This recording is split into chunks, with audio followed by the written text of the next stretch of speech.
Hey there, can I sit with you for a moment? Not to fix anything, not to tell you that you're worrying too much, not to hand you another piece of advice to add to the pile you've already been carrying, just to sit beside you for a while. Because I have a feeling you've been living inside your mind for quite some time now, and maybe it's becoming exhausting. Not in a way that other people necessarily notice, but in those quiet moments when the world slows down and your thoughts don't, when everyone else seems to have gone to sleep and somehow your mind decides that's the perfect time to revisit everything. The conversation from 3 days ago, the decision you haven't made yet, the possibility you hope never happens, the mistake you wish you could undo, the future you feel responsible for getting exactly right. And perhaps what makes it so tiring isn't that you're thinking, it's that you've been carrying the belief that if you think enough, you'll finally arrive at certainty. That if you examine every angle, anticipate every outcome,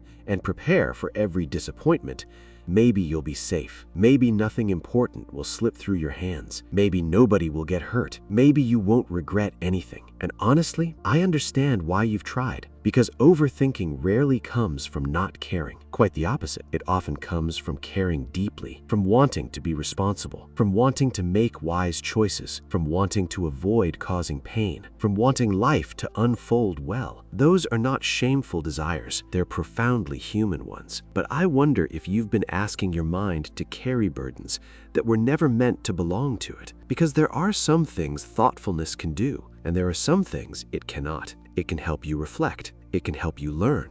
It can help you notice. But it cannot guarantee that life will go according to plan. It cannot protect you from every loss. It cannot prevent every misunderstanding, and it cannot give you complete control over a world that has never promised complete certainty. Perhaps that's what has made you so tired. Not because you're weak, but because you've been trying to negotiate with uncertainty itself, trying to earn peace by staying mentally vigilant, trying to deserve rest by solving tomorrow before tomorrow arrives. And that's such a lonely burden to carry, because life keeps reminding us of something we don't always want to hear, that being careful is not the same as being in control. And being responsible is not the same as being responsible for everything. Those are very different things. I wonder how much kindness you've extended to everyone around you while denying that same kindness to yourself. How many times you've forgiven others for being human while demanding perfection from yourself. How many nights you've spent searching for answers when what you truly needed was permission. Permission to pause. Permission to not know.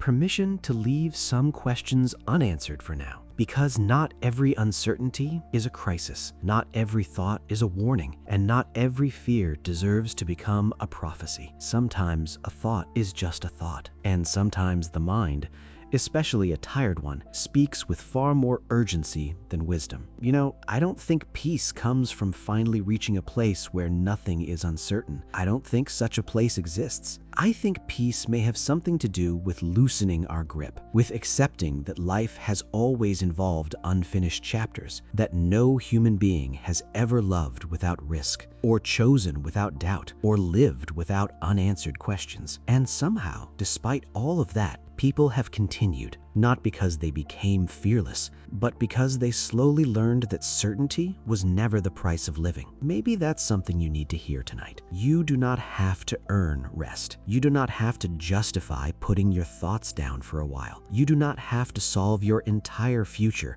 before allowing yourself to breathe. You are allowed to be a person with questions, a person with hopes, a person with fears, a person who doesn't know everything, which means you're in very good company. So if your mind has been loud lately, if you've been carrying invisible weight that nobody else quite sees, I hope you'll remember this. You are not failing because you haven't figured everything out. You are simply encountering what every human being eventually encounters, the limits of certainty. And perhaps that isn't something to fight. Perhaps it's something to soften around, because your life was never meant to be lived entirely inside your head. There are still sunsets you haven't noticed, conversations you haven't had, moments that don't require analysis, small joys that don't need explanation, and a life that is happening now, not someday when you finally answered every question. So rest if you can, not because everything is resolved, but because you don't have to resolve everything to deserve peace. Not because tomorrow is guaranteed, but because you were never asked to carry tomorrow before it arrives. And if your mind starts wandering again, you can simply whisper, "Not everything needs an answer tonight."